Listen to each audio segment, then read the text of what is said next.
Hi guys, आपका अपना Kamlesh sir, आपका इस हिस्से में स्वागत है। आज हम लोग बात करेंगे कैलकुलेशन के बारे में, ये जो एकदम एक सेकेंड में आप कैलकुलेशन को क्या कर सकते हैं, बना सकते हैं, जो आपके एग्जाम में बहुत हेल्पफुल होगा। ठीक है, आज हम लोग बात करते हैं कैलकुलेशन के बारे में, बल्कि इससे बारे में बात करने से पहले इसके छोटे छोटे लॉजिक के बारे में हम लोग जानकारी प्राप्त करते हैं और उसके बाद आगे की तरफ क्या करते हैं, कैलकुलेशन को देखते हैं। तो देखिए, सबसे पहले इस कैलकुलेशन को सीखने के लिए आपको जानना पड़ेगा कि सरप्लस होता क्या है। सबसे पहले सरप्लस से भी पहले हम लोग जानेंगे कि बेस क्या होता है। ठीक है, किसी भी डिजिट का जो बेस होता है वह क्या होता है, उसके बारे में हम लोग जानकारी प्राप्त करेंगे। तो आप देखिए, 2 डिजिट का बेस जो होता है वह 10 होता है और 3 डिजिट का जो बेस होता है वह 100 होता है। आप जानते हैं कि 3 अब मान लीजिए 4 डिजिट का पूछेगा तो 1000 हो जाएगा। ठीक, ऐसे आप समझ गए होंगे।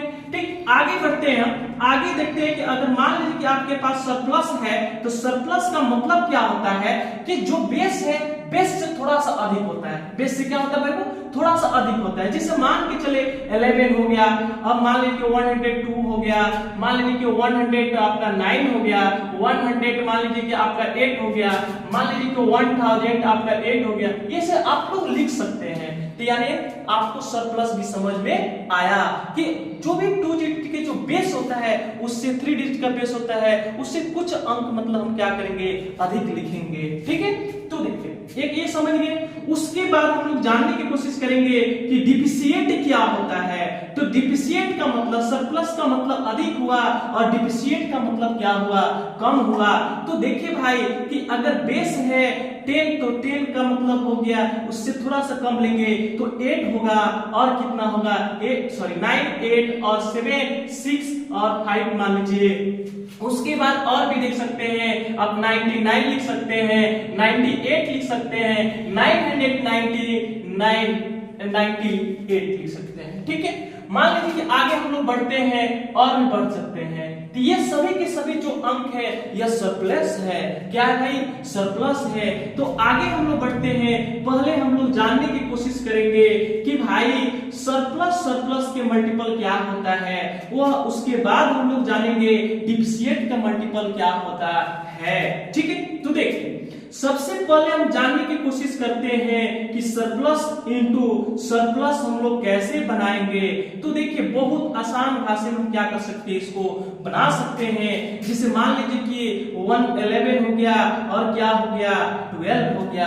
अब अगर आप मल्टीप्लाई करिएगा तो इसमें ज्यादा टाइम लगेगा। जैसे आप मान लीजिए कि जो मल्टीप्लाई करते हैं 2 1 जा 2, 2 2 जा 1, सॉरी 2 1 जा 2, 1 1 जा 1, 1 1 जा 1। ऐसे अगर मल्टीप्लाई करेंगे तो मेरे टाइम क्या होगी, बचत नहीं होगी, बल्कि इसको टाइम को बचाने के लिए हमको एक नई ट्रिक के साथ हम आगे की तरफ बढ़ते हैं। और देखिए ये बहुत आसान तरीके हैं और समझ में आया तो कमेंट भी करना सीखिएगा। ठीक है, और सही करना बताइएगा। जैसे आप देखिए कि मान लीजिए 11 है और 12 है। ठीक है, तो इससे थोड़ा सा आप देखिए आपके बारे में बेस बता चुके हैं कि बेस से थोड़ा सा क्या अधिक होता है। तो बेस से कितना अधिक है, 1 अधिक है, और बेस से कितना अधिक है तो 2 अधिक है। अब इस दोनों को आप मल्टीप्लाई करके लिख लीजिए तो 2 हो गया। और उसके साथ ही साथ 11 में आप क्या करिए, 2 को जोड़े और या तो 12 को 1 में जोड़े तो आपका कितना वैल्यू आ जाएगा, तो 132 आ जाएगा।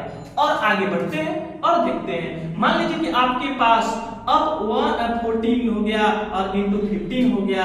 तो अब हम लोग देखेंगे कि बेस से कितना अधिक है, तो 4 है और क्या है भाई 5 है। ठीक है, अब चलिए देखें, तो अब हम लोग 5 4 जा कितना होता है 20 होता है। तो अब हम लोग देख रहे हैं कि भाई 20 लिख दे क्या, 20 लिख दे क्या, नहीं लिखेंगे क्योंकि यह गलत हो जाएगा।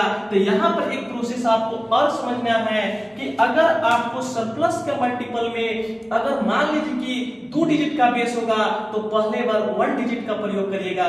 अगर 3 अंक का डिजिट होगा तो पहले बार 2 डिजिट का प्रयोग करिएगा। अगर 4 डिजिट का होगा तो पहले बार 3 डिजिट का प्रयोग करिएगा। हाँ, तो हमको अब समझ में आया कि सर ये 2 डिजिट का अंक है, 2 डिजिट का नंबर है, इसलिए हम लोग जो मल्टीप्लाई करेंगे तो पहले 1 डिजिट के क्या करेंगे, प्रयोग करेंगे। तो 5 4 जा कितना होगा 20 के 0 हासिल आपका कितना हो गया, कैरी कितना हो गया 2 हो गया।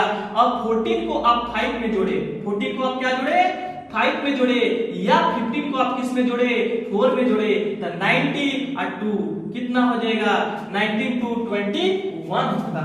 आगे बढ़ते हैं, फिर से देखिए मान लीजिए कि आपको 103 है, क्या है भाई 103 है, उसके बाद मान लीजिए कि 104 है। अब इसको मल्टीप्लाई करने की कोशिश, तो आपको पहले स्टेप समझा चुके हैं कि अगर 3 डिजिट का बेस होगा तो पहले बार कितना यूज करेंगे तो 2 अंक यूज करेंगे। तो अब देखिए कि मान लीजिए कि बेस से कितना अधिक है तो 3 है, उसके बाद कितना अधिक है तो 4 है, तो दोनों को मल्टीप्लाई करेंगे तो आपके कितना आएगा 12 आएगा। हमको 2 डिजिट मिल चुका। अब 13 में आप क्या करिए 4 को जोड़िए या 1044 में आप 3 को जोड़िए तो 7 आएगा, 0 आएगा और 1 आएगा। समझ में? आगे बढ़ते हैं, एक और डेटा बड़ा सा लेते हैं, जिससे मान लीजिए कि ये डेटा है आपके पास, ठीक है। अब ये डेटा को हम लोग मल्टीप्लाई करना है और देखिए, ठीक है। तो सबसे पहले अब देखेंगे डिजिट कितना है इसमें, तो 2 4 6 यानी 6 डिजिट का ये नंबर है। तो पहले बार हम कितना का यूज करेंगे तो 6 डिजिट का नंबर है तो पहले बार हम 5 डिजिट का क्या करेंगे प्रयोग करेंगे। तो देखिए सबसे पहले हम लोग जानने की कोशिश करेंगे कि बेस से कितना अधिक है तो 8 है, इसमें कितना है 9 है, दोनों को मल्टीप्लाई करिए तो 70 कितना आएगा 2 आएगा। कितना आएगा भाई 2 आएगा। तो हमको 5 डिजिट का प्रयोग करना था, अब हमको मिल गया कितना 2 डिजिट। तो अब भाई 3 डिजिट और लगाना पड़ेगा, तो 3 डिजिट नहीं है तो उसके लिए हमको 3 डिजिट 0 लगाना पड़ेगा, ठीक। अब आप क्या करिए इस पूरे टर्म को इस 9 में जोड़िए और इसको आप इसमें जोड़िए। तो देखिए 9 और 8 17 होगा, ये 0 हो गया, 0 0 और क्या हो गया, ठीक। आई होप सरप्लस आप लोग को समझ में आया। अब एक और चलते हैं डिफिशिएंट को बनाने की, ठीक है। तो आप लोग को मैं आशा करता हूं कि आप लोग को ये टॉपिक समझ में आया होगा और इसके अगले वीडियो में हम जानेंगे कि डिफिशिएंट इनटू डिफिशिएंट कैसे बनाया जाता है, उसके गुणे को कैसे हम लोग हल करते हैं। आप लोग को समझ में आया होगा। और ये क्वेश्चन आप लोग 1 सेकेंडों मिनट में आप क्या कर सकते हैं, इस क्वेश्चन को मतलब इस क्वेश्चन को आप बना सकते हैं, इस गुणे को आप कर सकते हैं।